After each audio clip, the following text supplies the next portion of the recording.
Muy buenas, pues para esta nueva charla traemos a Carlos Delgado, el podólogo de nuestra clínica, y nos viene a hablar de un tema bastante interesante para muchos deportistas, pero bueno, veremos si es solo para deportistas o no, como son los estudios biomecánicos, lo que es el análisis de la pisada y demás. Bueno, Carlos, ¿qué tal? Pues ahí estamos, acabamos de terminar la hora de trabajar y ya me has pillado por banda para... Vamos a aprovechar este ratito. Bueno, te quería preguntar, tradicionalmente yo creo que los estudios biomecánicos se relacionan mucho con el análisis de la pisada en corredores, en atletas. Sí. Cuéntanos un poco, ¿es exclusivo de este tipo de deportistas o...? No, es para varios perfiles, sobre todo lo que estamos viendo mucho últimamente, gente en el gimnasio, halterofilia, gente con CrossFit. Entonces es verdad que no solamente se achaca a los corredores, sino que también tenemos un ámbito bastante grande. Luego también hay personas que en su día a día ya no han hecho deporte, quieren empezar a hacer deporte y vienen para que les demos una especie de tips y de consejos para que empiecen. O por si acaso tienen alguna lesión previa, que para prevenir. ¿Qué tipo de lesiones son las que se pueden prevenir o tratar con este tipo de estudios?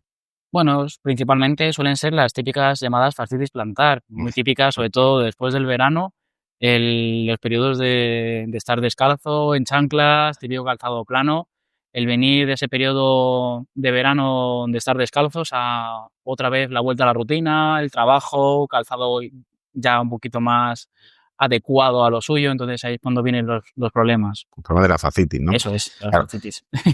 Supongo que tampoco no es solamente exclusivo de fascitis. No, ¿Qué más problemillas también puedes tratar? Sobre todo, mucha gente, en cuanto empieza a correr, la típica periostitis tibial. Se ve muchísimo gente que está opositando, un personal que ahora el mundo del running se ha puesto muy de moda y ahora es lo que más solemos tener. Suele ser muchas veces debido a problemas en el tibial posterior, más que otra cosa, el tema de la... Y en deportistas que no sean atletas, como has comentado, deportistas de ¿Deportistas? fuerza, también qué patología, digo, por alguien que pueda sufrir alguna patología que a lo mejor no la haya relacionado con un estudio biomecánico, ¿en qué patología se puede...?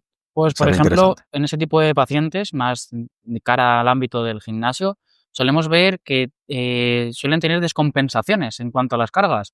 Muchas veces suelen estar dados debido a las dismetrías, es decir, que tengan una pierna más larga que la otra o incluso un poquito de escoliosis les suele afectar bastante. De hecho, como levantan tanto peso y tanta carga, muchas veces el compensar en un lado les viene mucha lumbalgia y muchos problemas a nivel muscular y sobre todo de cadena posterior, isquiotibiales, gemelos. Es lo que estamos viendo también muy habitualmente. Una tendinopatía Sí, de tendinopatía aquilia. cuadricipital, del Aquiles. Sí, totalmente. Gente que haga ejercicios de fuerza, también podría ser interesante un estudio. Totalmente. Siempre o previo para prevenir o si una vez ya tenemos la patología, una vez haya curado, un trabajo de fisio con podólogo siempre es el gol estándar para nosotros. Sí, pero estamos viendo que es verdad que hay gente que viene con patología que te la derivo y Sí, da como resultado que tiene alguna dismetría y se beneficia, ¿no? totalmente. ¿En qué consiste el estudio biomecánico? Pues el estudio biomecánico, principalmente, al menos lo que yo suelo realizar, hacemos un estudio en camilla, valoramos un poco la movilidad articular, vemos como si está un poco rígido, si es bastante flexible. Y luego tenemos una plataforma de presiones, gracias a Podisense, no sé si nos hacen patrocinación o... De momento creo que no.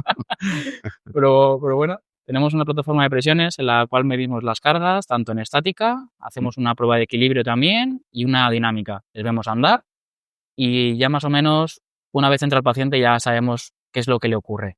Vemos cómo andan, vemos por dónde suelen ir y ya la entrevista que tienes al principio de qué molestias tienes, qué es lo que te ocurre, por qué vienes, pues ya eso es lo que nos suele dar para así decir, la solución a los De lo que problemas. tienes que aplicar, ¿no? Que en la mayoría de los casos entiendo que es una corrección con una plantilla. Sí, la mayoría de los casos suele venir bien.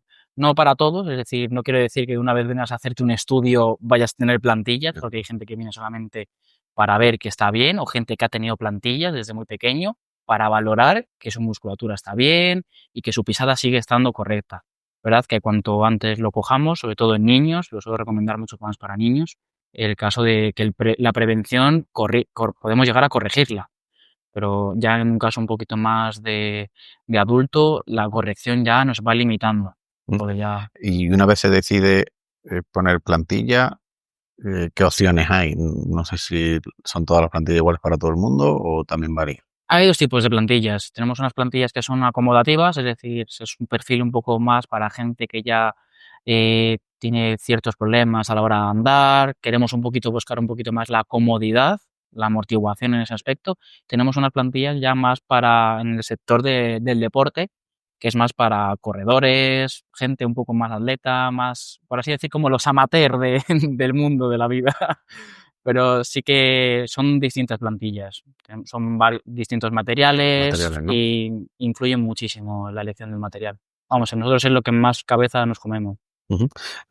Cuéntanos un poquito qué diferentes materiales hay, por ejemplo. Pues lo que habitualmente se suele utilizar, sobre todo a nivel de deportistas, suele ser el polipropileno, la resina y la fibra de carbono. La fibra de carbono suele ser para muy élite, sobre todo para meterlo en un calzado muy estrecho, típicas zapatillas de fútbol, ciclistas sobre todo. Entonces, son perfiles muy pequeños, pero una población muy aislada, pero lo habitual suele ser el EVA.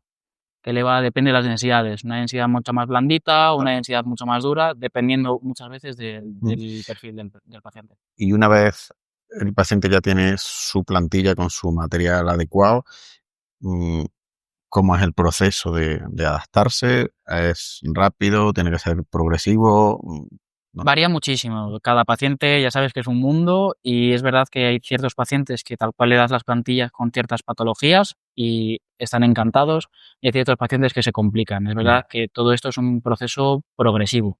Yo siempre suelo decir que empezamos con las plantillas un poco 2-3 horas, unas primeras tomas de contacto y luego es verdad que al final del mes y medio, 2 meses es cuando empezamos a ver ciertas metas, ciertos objetivos o ciertas evoluciones en cuanto a la evolución. Y una vez el paciente ya se ha acomodado, tiene que volverse a hacerse estudios o ya está corregido para siempre. No sé cómo es el futuro de alguien que lleva una corrección de este tipo. Siempre se recomienda una revisión mensual, en caso de niños una revisión mensual y a los 6 meses. Y luego, después de esta revisión mensual, si tienes alguna patología, que vengan. Las revisiones son muy importantes. Siempre lo digo, lo recalco, porque hay muchos pacientes que se les olvida que las revisiones son muy importantes. Y luego ya a partir de esas revisiones que hayamos tenido en ese periodo, la revisión anual es muy importante, sobre todo para reevaluar.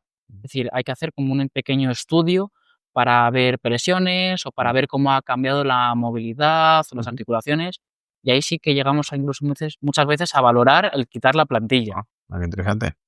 No sé si también eres partidario de que solamente con la corrección de la plantilla ya es necesario o también implica que esa persona tenga que trabajar más cosas. Yo no soy partidario solamente de trabajo de plantillas, como si fuera Fátima, que se cura solamente con eso. Siempre hay un trabajo por detrás que no se ve, tanto a nivel de fisios, vosotros que hacéis mucho trabajo manual, de descarga, también muchos ejercicios, sobre todo la potenciación, yo creo que es mucho más importante que la propia plantilla como tal. Nosotros hacemos un trabajo de ayudar, es de coadyuvante, entonces, verdad que todo ayuda, o sea, Claro, cuanto más cosas hacemos, mucho mejor. Como lo comentas, puede ser que le pongan plantillas para un momento y luego una revisión. Eso es. Se le puedan retirar. Eso es. No queremos que sean de por vida, obviamente, pero siempre se busca la comodidad del paciente. Eso es lo que siempre digo. Nos volvemos adictos de las plantillas porque nos curamos y las tenemos de por vida y hasta que se rompan. De verdad que hay ciertos perfiles que muy bien por ellos que sigan con plantillas, pero también se pueden llegar a quitar. Y luego también me has comentado que es interesante no solo la plantilla, sino el tipo de calzado, que no sé si quieres comentar algo al respecto. La verdad es que el tipo de calzado es, para mí, lo más primordial, lo más importante, sobre todo si empiezas a correr, si empiezas en el gimnasio. Siempre damos pequeños tips. Obviamente, para trabajo de fuerza, cuanto más sensación tengas con el suelo, mucho mejor. Más trabajas grupos musculares y la verdad que da una sensación mucho mejor.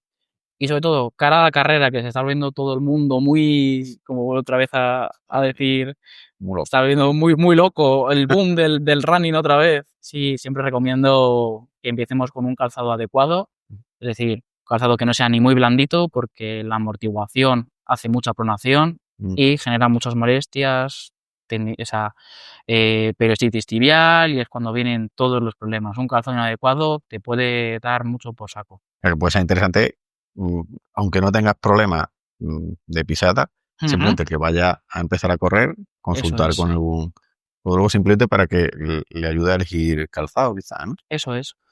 Siempre damos pequeños tips de cara a la hora de comprar un calzado, qué es lo mejor. Pues, el tema de la torsión, el tema de la flexibilidad, el tema de que tenga un balancín. Entonces, todo influye. Y más dependiendo del deporte. No solamente te digo en cara a correr, te digo cara al gimnasio, te digo cara al fútbol también, porque parece que no, pero el terreno y el calzado es lo más importante para prevenir sobre todo muchas roturas de cruzado en chavales jóvenes. No, es que claro, al final es nuestro apoyo, son nuestros cimientos y a veces no se tiene tan en cuenta como prever. Pues muy interesante, Carlos. No sé si te patrocina alguna marca de calzado, de momento no. No, de momento no. Ojalá, estoy ahí con Hoka a ver si... Pero nada, Hoka te he visto que la recomiendas. No me responden. Bueno, ya habrá tiempo. Bueno, pues espero que haya gustado. Creo que ha sido muy interesante. Nos ha dado unas cuantas ideas, ¿no? de lo que son los estudios, luego de la patología que puede, en las que puede incidir, ¿no? Esta anomalía. Y nada, está aquí Carlos en la clínica, que está hecho un experto con sus estudios digitales, con sus plataformas de pisada. Y bueno, para todo lo que necesitéis en relación con el pie, pues aquí lo tenéis. Cuando queráis, aquí estamos, vamos. Muchas gracias. Pues nada, un placer, José.